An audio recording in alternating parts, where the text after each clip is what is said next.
This is an article from the Reformed Presbyterian published in September of 1838, entitled Jephthah's Vow. Having in a former paper given my view of the meaning of Jephthah's vow, I propose in this to make some observations on these words relative thereto. Quote, I have opened my mouth to the Lord, and I cannot go back, unquote. Judges 11, verse 36. First, they imply a solemn promise that upon his successful return he would render to the Lord according to the benefit received in so important and hazardous an expedition. In his determination to fulfill his vow, he is actuated by a principle of gratitude for God's prospering him in an undertaking in which he had no prospect of success without God's merciful interference on his behalf. A similar part, Jacob, acting long prior to this in Genesis 28, verses 20 and 22, quote, And Jacob vowed a vow, saying, If God will be with me, and will keep me in this way, and will give me bread to eat and raiment to put on, so that I come again to my father's house in peace, then shall the Lord be my God, and of all that thou shalt give me, I will surely give the tenth unto thee, unquote. These instances of genuine gratitude teach us to give God the glory of all our mercies. Number 2, he was deeply impressed with the consideration that his vow laid him under the most solemn obligation to fulfill his engagements. Some after vows make inquiry how they may escape their fulfillment.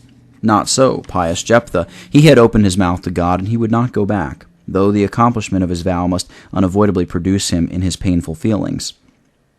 It is thus chiefly in the accomplishment of vows, in acts of obedience, at the expense of feeling or interest, that fidelity, as in the case of Abraham, Job, Paul, and others, becomes the more conspicuous. It is said as a recommendatory character of the godly that they change not, though they swear to their own hurt. This determination to persevere in the performance of his vow arose from a view of God's greatness and goodness, from gratitude for this kind providence, and from a sense of his dependence on God and his future accountability. We find David's fidelity exemplified in his resolution to fulfill his vow in Psalm 66, verse 13 and 14. Quote, I will go into thy house with burnt offerings. I will pay thee my vows, which my lips have uttered, and my mouth spake when I was in trouble. Unquote. No vows are more readily forgotten than those which are made when in trouble and difficulties. When the vows made in these cases are forgotten, when extricated from difficulty or health restored, it is a strong indication that they were not made in sincerity, that the mercies are not duly appreciated, and that for them there is no suitable return of gratitude. Number 3. He evidenced himself to be a man of faith. As such, he is ranked among the believing worthies of the Old Testament in the 11th chapter of the Hebrews. He believed in God's providence as ruling over all, that all enemies were under divine control, and however numerous and formidable they may be, God was able to give the victory over them. Jephthah was now circumstanced as Jehoshaphat in 2 Chronicles 20, verse 12, engaged in a great enterprise for which he was inadequate, but he looked to God for deliverance and success, which he obtained.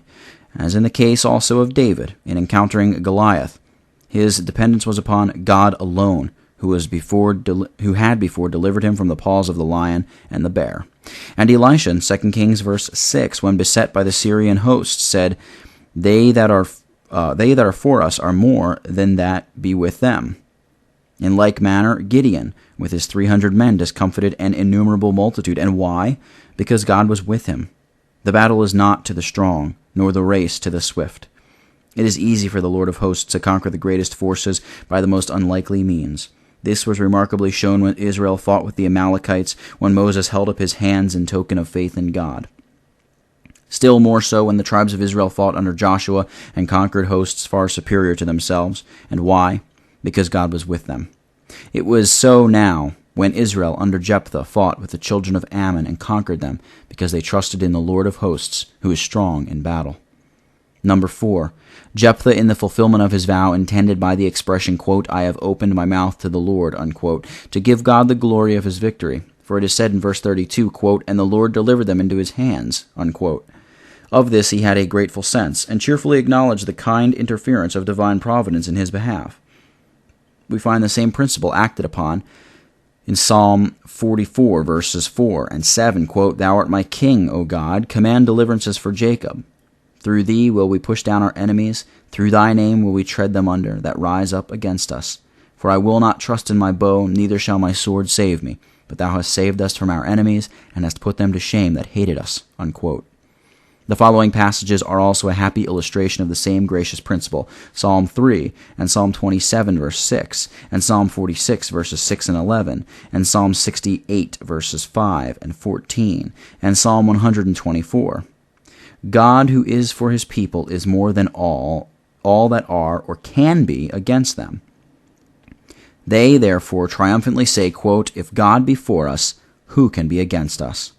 Unlike Jephthah are many who ascribe the glory of their successes to their own wisdom and power, not considering that it is God who giveth power to gain wealth. They sacrifice to their own net and burn incense to their own drag. Very different was David, when he went forth to encounter the champion of Philistia. He said, quote, "The Lord that delivered me out of the paw of the lion and out of the paw of the bear will deliver me out of the hands of this Philistine," unquote.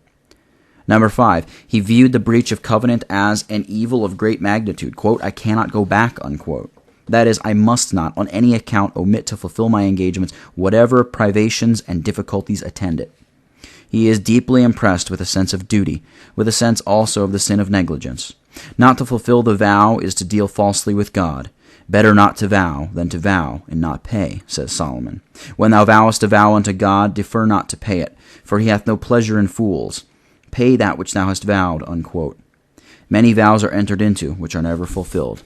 Among others chargeable with this religion treachery are drunkards, who, when under compunction, when conscience biteth like an adder and stingeth like a serpent, vow never more to touch, taste, or handle the beloved foe, by which they have been so often overcome. But when the qualm is over, when conscience is lulled to sleep, they, quote, "will seek it yet again," unquote.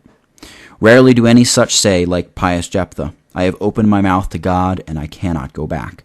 To how many does the fidelity of Jephthah tend both reproof and admonition?